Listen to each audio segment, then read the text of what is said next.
Ever felt like you were too young or too old to do something meaningful?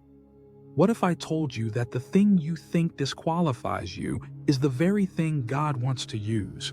Welcome to Words for Living, where truth meets everyday life. Today's verse is for anyone who's ever felt overlooked, underestimated, or disqualified before they even began. Timothy 4:12, NIV. Don't let anyone look down on you because you are young, but set an example for the believers in speech, in conduct, in love, in faith, and in purity. Have you ever felt like you were disqualified before you even started? Maybe it was because of your age. Maybe it was a lack of experience. Maybe you didn't feel spiritual enough, smart enough, or seasoned enough to lead, speak up, or serve. Those doubts can creep in and quietly convince us to stay on the sidelines, just in case we're not ready. But 1 Timothy 4:12 flips that thinking on its head.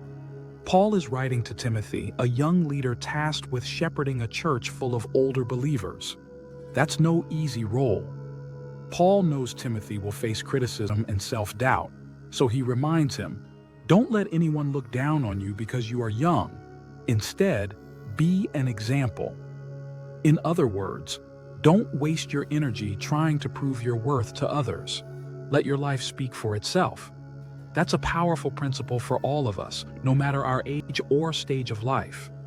Whether you're in your teens or your 70s, God doesn't call you based on your resume. He calls you based on His purpose. This verse also reminds us that influence doesn't come from authority or status. It comes from consistency, from integrity, from living what you believe. And Paul doesn't leave it vague. He gives us 5 clear ways to do that. Speech. Are your words life-giving? Do they reflect kindness, truth, and encouragement? Or do they lean towards sarcasm, gossip, or criticism? Every conversation is an opportunity to point someone toward hope. Conduct. This is about your actions. How do you behave when no one's watching? Do you follow through on your commitments? Are you honest, even when it costs something? Integrity builds influence faster than any title. Love. This one's tough. Love means patience.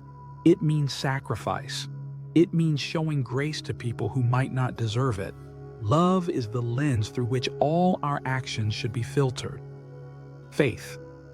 Are you living like you trust God?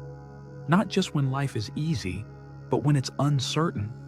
Real faith isn't just believing in God, it's believing God and acting accordingly. Purity. This goes deeper than just moral choices. Purity is about guarding your heart, your mind, and your motives. It's asking, is this drawing me closer to God or pulling me away? When we focus on living well in these 5 areas, we become a living example of what it means to follow Jesus. You don't have to announce it. People will see it. This doesn't mean perfection. It means progress. It means showing up every day with a willing heart and letting God do the work in you and through you. So, don't wait for permission.